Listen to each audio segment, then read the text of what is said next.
Welcome to Conference USA Media Day, coming to you live from Baylor Scott & White Performance Center in Frisco, Texas, right across the street from the Dallas Cowboys World Headquarters. I'm Ron Thulin. Good to have you with us today. And the next 2 days, we'll be interviewing every Conference USA coach, including 2 players from the respective teams. Our schedule is simple. Today, we'll talk to coaches and players from the West. And tomorrow morning, very early, we will start with players and coaches from the East. And our first team up, North Texas, preseason pick to win the West this season, and their head coach joining us, Seth Luttrell. Seth, good to see you again. Good to see you. Always great to be back this time of the year. It means we're fixing to kick it off, so it's an exciting time. It is that time. Also joining us, Conference USA Offensive Player of the Year the last 2 years, preseason Conference USA Player of the Year and first team, and Miles Fine. Miles, good to have you with us. Thank you. I appreciate it. And we'll be talking to you guys in just a second. Kyrie Mohammed is entering his senior year, and he was honorable mention Conference USA last year. Kyrie, good to have you with us today, buddy. Good to see you. Okay, Seth, I want to talk to you first. Best back-to-back years since 1977-78, 3 straight bowl games. Is this what you expected, not envisioned, but expected from this team when you took over? You know, I don't know if I expected, the success we had early, especially in year 2. And to be honest with you, I didn't really think about it. You know, our biggest focus was making sure, that we set the foundation of who we are, what our core values are, the way we're going to work, and just putting in the necessary preparation, to have success. But more importantly, I think it's about relationships, getting everybody on the same page, coaches and players alike. And these men over here and our entire team have done a great job of buying into our culture, who we are, and they prepare the right way. Well, one of the problems with being successful is other people want your coaches. You lost a number of assistant coaches to Power 5 teams. You lost 5 assistants total. 4 went to Power 5 teams. What's it like having to almost start from scratch with assistants? Well, there's good and bad. Obviously, you have a lot of great relationships with some of those guys, but you're really excited about having, them having those opportunities to continue to grow as coaches and be able to branch out and get to know other people. But as I tell our players and our coaches, no matter, we're going to replace great coaches with great coaches. And so we have something very good to sell here at the University of North Texas. Our administration does a great job of taking care of our players and coaches alike. And so, I think it's a great place to come and compete and help us win championships. So we got a great coaching staff. I'm really excited about how this spring went with our staff and our players, and really excited to get back at it August 1st and get going. Well, let's talk about one of the coaches coming. Is Bodie Reeder's the new offensive coordinator, taking over for Graham Harrell. Had great success at Eastern Washington, averaged almost 530 yards a game. Is his offense the same as what you want? Yes, our system's never going to change. Being an offensive head coach, there's a system that I grew up in that I believe in. And so, it's always great, with Bodie, getting a guy that's very similar to me. But the thing about Bodie is extremely smart. I don't want guys that know exactly only what I know. It's good to have guys like Bodie that'll come in and bring new ideas and different ways to do things. And so he's been a great addition to our staff. He's extremely dedicated. He does a great job with our quarterbacks, and I'm really excited about him and the direction which we're going with in our offense. Well, you have an explosive offense coming back, heavy on slot receivers. Do you have outside targets that are ready to step up? Yeah, I think so. Obviously, Rico Bussey. I think he's one of the top receivers in this league. He's extremely explosive. Got to keep him healthy, but he's had a great offseason. I'm really looking forward to him coming in this, what he's going to do this season. I think he's going to have a great year. But also, we have some young guys. Losing Guyton, is a very experienced receiver that made a lot of plays for us. But, what happens is guys like that, get great opportunities to move on to the next level and play at the NFL. Some of those young guys, now it's their time to step in there and show us that they're ready to make plays for us, and I think they will. Well, let's talk about the other side of the football for a second. Troy referenced defense last year. I think it really came of age. Is that a fair statement? Yeah, I think our defense played at a high level. To be honest with you, I think, at times maybe we could have done a little bit more offensively. But, I think Troy's done a great job with that staff, those players. They really understand the system. Kyrie is probably one of the smartest guys in our defense, and he knows it inside and out. So having experienced guys like that can, we're going to have to replace 6 starters. So having experienced guys like Kyrie and some of these other guys is going to be huge with our younger guys, helping them get ready this summer and through fall camp. But I'm really excited about these young guys. They're going to step in and make plays. I thought they had a really good spring, and we have a lot to be excited for. Well, you have to replace 2 defensive linemen, 2 linebackers, and 2 cornerbacks. But there are players that got experience last year at those positions. Absolutely. Again, I think it's probably the deepest team we've had since I've been here. But at the end of the day, it's not only about depth; it's about the quality of depth. And I think now it's their time to go out there and make plays on a weekly basis. Well, first of all, I have to apologize because I think I called Mason Miles. I was going to bring that up to you. Why didn't you? Well, I was waiting for the right moment. See, when you've known somebody a long time, they can do that to you. I apologize, my friend, for saying that. Oh, you're fine. I was telling you the story before. Your first game that you played, I had the honor of calling along with the legendary Max Starks. And I remember seeing you walk in the hallway and Coach Luttrell telling me, this is a young guy from Oklahoma, small school, wasn't really recruited. He's going to be a star. And I looked at you and I thought, what were you, 5? You look like you're 16 years old. And he was right. You told me you gained about 35 pounds. Has this been a dream for you?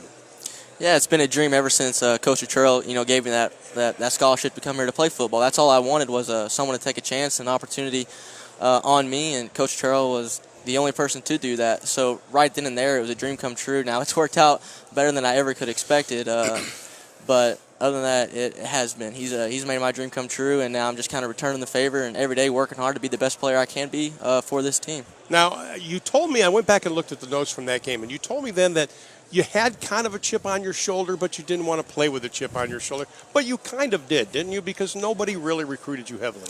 Yeah, I think I went into fall camp that freshman year at like 6th-string quarterback, and that no one really had any expectations for me. I kind of just wanted to prove people wrong, people who kind of doubted me or other scouts that said I wouldn't be able to play at this level. So I was really just wanting to prove those people wrong, and I had nothing to lose. So I was just going to go 100% and try to be the best quarterback I could be. Now, when you got all these awards, we see some of the offense right now, very potent offense. When you see the awards, have you had time to enjoy them? Or I know what you stand for, and you probably say that's great, but I still have another season to play. How do you look at all this? Yeah, I think it just gives you motivation to keep doing what you're doing. It just shows that your hard work, your drive, it's paying off. But as a team, we still haven't accomplished our goals and our dreams of being a Conference USA championship or winning our bowl game. So it's just a motivation to keep everything on track, and it only makes me work harder and strive for more. Well, you've got 3 of your top 4 wide receivers coming back. The fact that you've established a chemistry with them, how important is that for you? It's very important, especially having Rico, Mike, and Darden back, and even those younger guys on the outside, they're stepping up. But it's just being on the same page. We're watching film together this offseason. We're making sure that what I see is what they see, so we can be on the same page and communicate better and have no miscommunication when it comes to adversity, so we can able to handle that adversity and be successful during that. Picked to win the West. Good, bad, or indifferent about it? I think I'm indifferent because no matter what, if we were picked last, if we were picked first, we're going to continue to do what we've done. We have the culture and the core values just to keep our head down and work hard, and that's what we're focused on us, and we really don't care about outside or anything like that because we're just going to focus on the what people think about inside that team meeting room. Let's talk defense now. Kyrie Mohammed had 67 tackles last season, honorable mention Conference USA, 4 interceptions. I talked about the defense coming of age. Your thoughts about how this defense has progressed over the last 3 years? This defense is progressing tremendously. We started off kind of rocky, kind of rough, but we ended up finding our peak and just performing every week, week in and week out. And I've had the opportunity to play beside great players that haven't even played yet and the ones that have lived. So I'm just excited for this upcoming season. Well, I think what stands out, you look at the points given up in 2017, about 35 a game. Last year was 24 a game.